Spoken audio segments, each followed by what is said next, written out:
লাযিদান লাকুম। আল্লাহ আমার নিয়ামত যতই তোমার শুকরিয়া করবা, আমি তোমার নিয়ামত আরো বাড়িয়ে দেবো। সুবহানাল্লাহ। আরো শুনলেন আমাদের এমপি সাহেব, আমাদের নবনির্বাচিত এমপি সাহেব, আমাদের এলাকার ভাই, উনি আমার বিচার দিলেন যে আমার 3 লক্ষ টাকা এখানে বাদ হয়েছে। আলহামদুলিল্লাহ, ঠিক না? ইনশাআল্লাহ। তাই মনে করি আল্লাহর রহমতটা, আল্লাহর রহমত চিন্তা করতে পারেন। আমরা আজকে মিষ্টির নামাজ পড়তে পারতে পারছি না, আল্লাহ কি রহমত করে নাই? এই আল্লাহর দিকে ফিরে যান। আল্লাহ বলেন সারিকুল রহমত ফরাতিন মির রাব্বিকুম।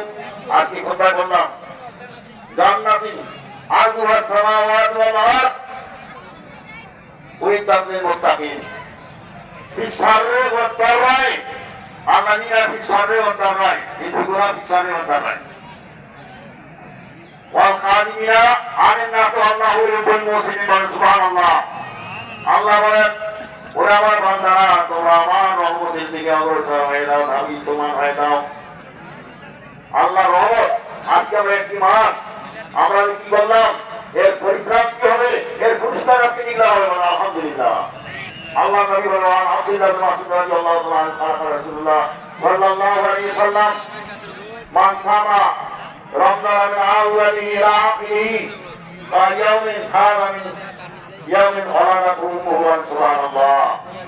যদি আল্লাহর বান্দা, আল্লাহর বান্দী যদি পবিত্রময় রমজান মাসের প্রথম থেকে শেষ পর্যন্ত 30টা রোজা করতে পারে, ওই ব্যক্তির গুণাগুলি এমন ভাবে ধরে যায় যেমন একটা সত্য ভূমিষ্ঠ সন্তান যেমন নিষ্পাপ নিষ্কল হয়ে যায়, তার কোনো ভয় না থাকে। গুণা থাকে, গুণা থাকে থাকে না। ব্যক্তি যে ব্যক্তি গুণা করলো, এই ব্যক্তির সমস্ত গুণা মাফ করে দেওয়া। সুবহানাল্লাহ। সুবহানাল্লাহ বলেন। চিন্তা করেন এত কষ্ট করে বললেন, তার পুরস্কার কি হবে? শুধু তাই কি, আল্লাহ বলছেন রোজা করার আগে আমি আল্লাহ আমার জন্য রোজা